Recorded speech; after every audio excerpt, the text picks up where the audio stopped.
வந்து 80 மாவட்ட செயலருக்கு மேலே இன்னைக்கு வந்து இங்கே கலந்துக்கிட்டு இருக்கிறாங்க. அதில் கட்சி இங்கே தான் இருக்கு. அந்த எடப்பாடியார் தான் கழகத்தினுடைய நிரந்தர பொதுச் செயலாளர். அதை வந்து யாராலும் மறுக்க முடியாது. கழகத்தில் இருக்கிற அடிமட்ட தொண்டனிலிருந்து மாவட்ட கழக நிர்வாகிகளிலிருந்து பொதுக்குழு உறுப்பினர்களிலிருந்து எல்லாமே இங்கே தான் இருக்காங்க. பத்திரிகைகள் தான் வந்து சில விதமாக திரிச்சு 50 மாவட்ட செயலர்கள் அந்த பக்கம் இருக்காங்க அப்படின்ற மாதிரி ஒரு தோரணை உருவாக்குனாங்க.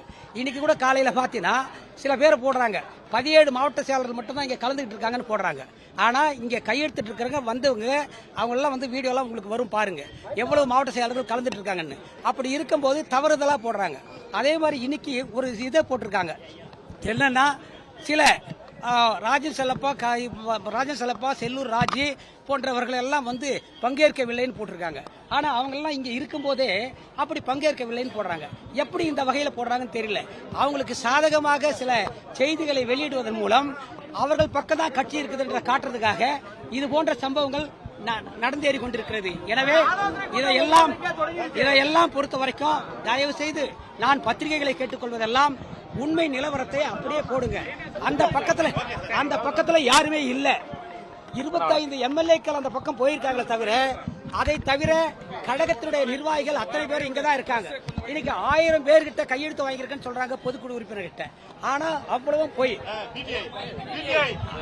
போய் 1000 பேர்கிட்ட பொதுக்குழு உறுப்பினர்கிட்ட கையெழுத்து வாங்கிருக்க சொல்றாங்க. இன்னைக்கு வந்திருக்கிற அத்தனை மாவட்ட செயலாளர்களும் ஒவ்வொரு மாவட்டத்திலையும் கூட்டத்தை போட்டு பொதுக்குழு உறுப்பினர்களை அத்தனை பேரையும் செயற்குழு உறுப்பினர்கள் அத்தனை பேரையும் கூப்பிட்டு கையெழுத்து வாங்கி இன்றைக்கு தலைமை கழகத்தில் ஒப்படைத்திருக்கிறார்கள்.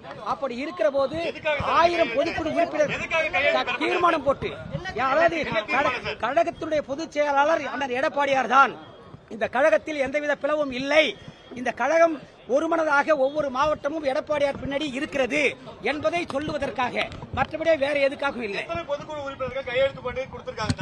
இல்ல கையெழுத்து இல்லங்க, ஒவ்வொரு மாவட்ட வாரியாக தீர்மானத்தை போட்டு அண்ணன் எடப்பாடியார் தலைமையில் இந்த இயக்கம் இயங்கும், இந்த எந்த சோதனைகள் இருந்தாலும் அவர் பின்னாடி தான் நாங்கள் எல்லாம் இருப்போம் என்று தீர்மானத்தை போட்டு கொடுத்திருக்கார்கள் தவிர கையெழுத்து போட்டு கொடுப்பதில்லை. அவ்வளவு பேரும் போட்டிருக்காங்க. ஒவ்வொரு மாவட்டத்திலும் அவ்வளவு பேரும் போட்டிருக்காங்க. ஒரு சில மாவட்டத்தில் வந்து ஒருத்தர் 2 பேர் மிஸ் ஆயிருக்கலாம். ஆனா பொதுவாக எல்லா மாவட்டத்திலையும் அவ்வளவு பேரும் போட்டிருக்காங்க.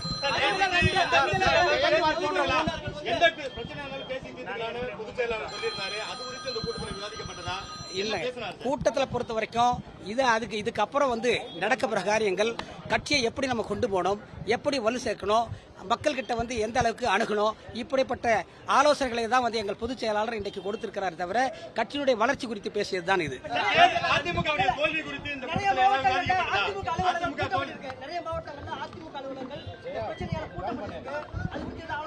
இல்ல, அதிமுக அலுவலகங்கள்ல நிறைய மாவட்டங்கள்ல பூட்டப்படல. அதிமுக அலுவலகம் எல்லாம் வந்து எங்க மாவட்ட கழக செயலாளர்கள் புதிதாக பொறுப்பேற்றவர்கள் எல்லாம் வந்து அதிமுக மாவட்ட அலுவலகங்களே அவர்கள் தான் போய் உட்கார்ந்து வேலை பார்க்கறாங்க. அப்படி இருக்கும்போது விழுப்புரத்துல அலுவலகம் பூட்டப்படுவதை பொறுத்த வரைக்கும் இல்ல, எங்கேயுமே வந்து அந்த பிரச்சனை இல்லை. விழுப்புரத்துல இருக்கலாம். ஆனா வந்து இந்த விழுப்புரத்துல பொறுத்த வரைக்கும் சட்டம் ஒழுங்கு பிரச்சனை என்று சொல்றப்போ மொத்தமா பார்க்கும்போது வந்து கட்சிக்காரர் எல்லாம் அவ்வளவு பேர் எங்க பின்னாடி தான் இருக்கான். ஆனா ஒரு சில பிரச்சனைகளால இன்றைக்கு ஆளுங்கட்சிக்கு அவங்க சாதகமாக இருக்கிறதுனால இப்படி ஒரு இதை உருவாக்கி இன்றைக்கு அது சட்டம் ஒழுங்கு பிரச்சனை மாறி கொண்டு போய் அதை பூட்டு போடுகின்ற நிலைமை உருவாக்குறாங்களே தவிர இது ஆளுங்கட்சியோட அதிகாரத்தை பயன்படுத்தி இன்றைக்கு நடக்கிற வேலை. தமிழ்நாட்டில் அதிகமாக ஆட்சியில் இருந்த கட்சி அதிமுக. ஆனா அதிமுக இந்த முறை எதிர்கட்சி அந்தஸ்து கூட பெற முடியாம 3ஆவது இடத்துக்கு தள்ளப்பட்டிருக்கு. இந்த தோல்வி குறித்து பொதுச் செயலாளர் மாவட்ட செயலாளர்கிட்ட விவாதித்தாரா? எங்க 3வது இடத்துக்கு தள்ளப்பட்டிருந்தா பேசுறீங்க? அதிமுக இன்றைக்கு தனித்தேன் இன்னும் எவ்வளவு ஓட்டு வாங்கிருக்குன்னு பாத்தீங்களா? 1,04,00,000 ஓட்டு இன்னைக்கு வாங்கியிருக்கோம். இதே நாடாளுமன்ற தேர்தலில் நிற்கும் போது 88 லட்சம் ஓட்டு வாங்கணும். இன்றைக்கு அதிமுக மட்டும் தனியே பார்க்கிற போது 1,04,00,000 ஓட்டு, கூட்டணியை சேர்த்து பார்க்கிற போது 1,34,00,000 ஓட்டு வாங்கியிருக்கிறோம். அப்படி இருக்கிறப்போ எங்களுடைய கழகத்தினுடைய பொதுச் செயலாளர் எடப்பாடியார் அவர் நிற்கிற தொகுதியில் பார்த்தீங்கன்னா கிட்டத்தட்ட வந்து 98,000 ஓட்டு வித்தியாசத்தில் வந்து இன்றைக்கு ஜெயிக்கிறார். இந்த தமிழ்நாட்டிலேயே எங்கேயுமே இல்லை. அந்த வகையில் வந்து எங்க பொதுச் செயலாளர் இன்றைக்கு ஜெயிச்சிருக்காரு. இந்த தமிழ்நாட்டில் யாராவது ஜெயிச்சால பாருங்க.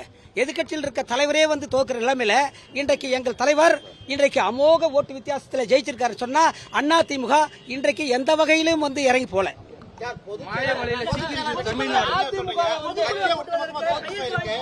பத்தி ஆலோசிக்கல. பொதுச் செயலாளர் வெற்றி பெற்றதுக்கு பெருமையா பேசுறீங்களே, ஒட்டுமொத்த கட்சியும் வந்து ஆட்சி இழந்திருக்கு, தோல்வி அடைஞ்சிருக்கு. அதாவது இந்த ஆட்சியை பொறுத்த வரைக்கும் இப்ப இன்னைக்கு வந்திருக்கிற ஆட்சியை பொறுத்த வரைக்கும் உங்களுக்கே நல்லா தெரியும். வேட்பாளர் இந்த மக்கள் மத்தியில வேட்பாளர் யாருன்னு தெரியாம இந்த ஜனங்க இன்றைக்கு பாக்குறப்ப ரீல்ஸ் பார்த்துட்டு ஓட்ட போட்டிருக்காங்க. இதுதான் வந்து இன்னைக்கு நடந்திருக்கிற விதம். இன்னைக்கு உணர்றாங்க. இன்னைக்கு கூடிய சீக்கிரத்தில் உணர ஆரம்பிச்சிட்டாங்க. இன்னும் 6 மாச காலத்தில் பார்க்க இந்த மைனாரிட்டி அரசாங்கம் எண்ணிக்கையா இருந்தாலும் கவிழ்கின்ற நிலைமை தான் உருவாகும். மெஜாரிட்டியா வந்து ஒன்னும் ஆட்சிக்கு வந்துடல. இன்னைக்கு பலர் தயவுல இருக்காங்க. இன்றைக்கு எங்க கட்சியை உடைச்சி அவங்க வந்து நிலையான ஆட்சியை தரணும்னு நினைக்கிறாங்க. ஆனா ஒரு ஜனநாயக ரீதியாக ஒரு கட்சி ஆட்சிக்கு வர வேண்டும் என்று சொன்னால் மெஜாரிட்டியோடு ஆட்சி அமைக்க வேண்டும். இல்லை என்று சொன்னால் கூட்டணி மற்ற கட்சிகள் தானாக முன்வந்து ஆதரவு கொடுத்து ஆட்சி அமைக்க வேண்டும். ஆனால் அப்படி இல்லை. இன்னைக்கு எங்களுடைய கட்சியை உடைத்து அதே இருந்து ஆசைகளை காட்டி ஆசை வார்த்தைகளை காட்டி அமைச்சர் பதவி தருகிறேன் என்று சொல்லி பண ஆசை காட்டி பல ஆசைகளை காட்டி இன்றைக்கு அவர்கள் எங்கள் கட்சியை உடைக்க நினைக்கின்றார்கள். ஆனால் உடைக்க நினைத்தாலும் உடையாது. இன்று அவர்கள் நினைத்ததெல்லாம் 2/3 பங்கு மெஜாரிட்டி நமக்கு கிடைத்துவிடும், கட்சியை உடைத்து விடலாம் என்று நினைத்தார்கள். அது இங்கு நடக்கவில்லை. அதனால் கூடிய சீக்கிரத்தில் அவங்க பதவி போறதுக்கு வாய்ப்பு இருக்குதுங்க. இன்னைக்கு எம்எல்ஏ பதவி போகுதுங்க. அவங்களுக்கு பதவி இழக்க போறாங்க. பதவி இருக்கிற நிலைமை இன்றைக்கு உருவாகிறது. டிஸ்குவாலிஃபிகேஷனுக்கு பரிசு கொடுத்தாச்சு. எங்க பக்கம் தான் கொறடா இருக்கு, எங்க பக்கம் தான் தலைவர் இருக்கு, எல்லாமே இல்ல கொறடா நீங்க சொல்றீங்கல்ல, அவங்க பக்கம் தான் கொறடா இருக்காங்கன்னு அதிகமான சொல்லுங்க. அவங்க சொல்றாங்க அதிகமான எம்எல்ஏக்களை வந்து சட்டமன்றத்தில் வைத்துக் கொண்டிருந்தால் அவர்கள் நியமிக்கிறவர் கொறடாவாக வர முடியாது. இது அரசியலமைப்பு சட்டத்திலே 10வது அட்டவணையிலே தெளிவா பாரா 2ல சொல்லி இருக்காங்க. அவங்க வந்து இதை வந்து சட்டமன்ற குழு தலைவர்கள் உறுப்பினர்கள் சேர்ந்து தேர்ந்தெடுப்பது அல்ல. எந்த கட்சி ஏ ஃபார்ம் பி ஃபார்ம் கொடுத்து கேண்டிடேட்டை நிறுத்தி வெற்றி பெற்றிருக்கிறார்களோ அந்த கட்சியினுடைய தலைமை பொறுப்பில் யார் இருக்காங்களோ அந்த தலைமை பொறுப்பில் இருப்பவங்க தான் கொறடாவை நியமிக்கணும்னு சொல்றது. அப்படி வகையில எங்களுடைய கொறடாவாக அக்ரி கிருஷ்ணமூர்த்தியை அண்ணன் எடப்பாடியார் நியமித்திருக்கிறார். அவர் உத்தரவு போட்டிருக்கிறார். எல்லாருக்கும் உத்தரவு அனுப்பியிருக்கிறார். அந்த உத்தரவை அவர்கள் மீறி இருக்கின்றார்கள். ஆக இவர்கள் தகுதி நீக்கம் செய்வதற்கு தகுதியானவர்கள்.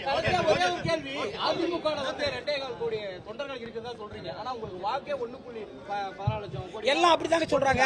திமுகவில் அப்படிதான் சொல்லிட்டு இருக்காங்க. அதாவது இந்த உறுப்பினர் சேர்க்கையை பொறுத்த வரைக்கும் எல்லாமே அப்படிதான் சொல்லிட்டு இருப்பாங்க. எல்லா கட்சியுமே சொல்லிட்டு இருப்பாங்க.